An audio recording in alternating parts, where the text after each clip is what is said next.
দুর্গাপুর শহরের মানুষরা দেখছেন যে কারা মাটিতে নেমে অসহায় শ্রমিকদের লড়াইটা লড়ছে, কারা মাটিতে নেমে বেকার যুবকদের লড়াইটা লড়ছে।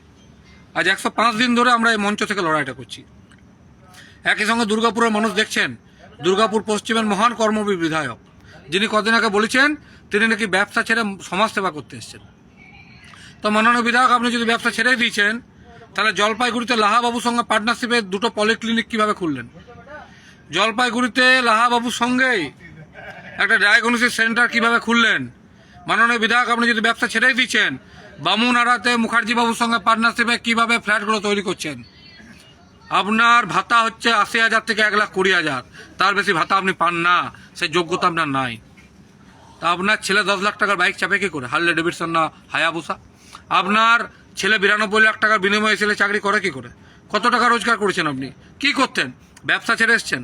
আপনি কি ব্যবসা করতেন মাননীয় বিধায়ক? একটা ভাঙা উনি গাড়ি ছিল, আর দাদার সঙ্গে পার্টনারশিপে ডেকোরেটসের ব্যবসা করতেন।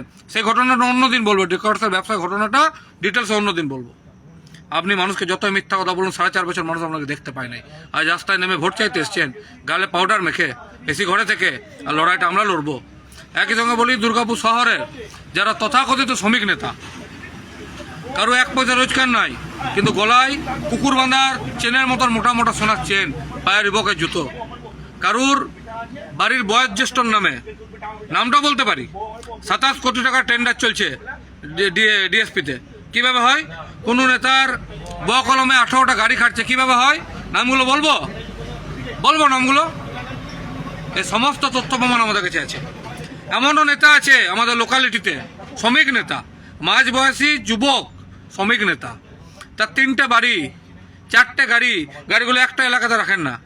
কি জন্যে? মানুষ জানে না, আমি জানি না যে আপনার রোজগার কি, আমি জানি না এফএসএনএলে আপনার কটা গাড়ি চলে, আমি জানি না আপনার বাড়ির বয়োজ্যেষ্ঠ মানুষটার নামে আপনার টেন্ডার চলে কিনা। দুর্গাপুরের অসহায় শ্রমিকদের বলছি, দুর্গাপুরের বেকার যুবকদের বলছি, এরা হচ্ছে মুদ্রা রিপিট ওপিট, এদেরকে চিনে রাখুন। আর একই সঙ্গে দেখুন, আপনাদের স্বার্থের লড়াইটা আমরা এই মাটিতে বসে লড়ছি।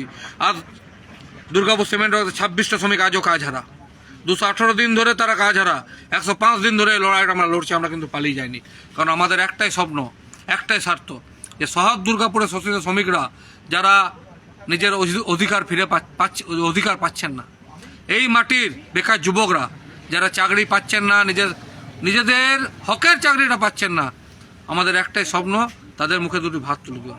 আর এই স্বপ্ন পূরণ করার জন্যে নিজের প্রাণ অবধি দিতে আমরা পিছু পাবো না, কারণ লড়াইটা এই মাটিকে রক্ষা করার লড়াই। এই মাটি ডাক দিচ্ছে লড়াইয়ের, আগামী লড়াইয়ের জন্য প্রস্তুত থাকুন। মাতৃভূমি শহর দুর্গাপুর জিন্দাবাদ, শ্রমিক ঐক্য জিন্দাবাদ, ভূমি রক্ষা কমিটি জিন্দাবাদ।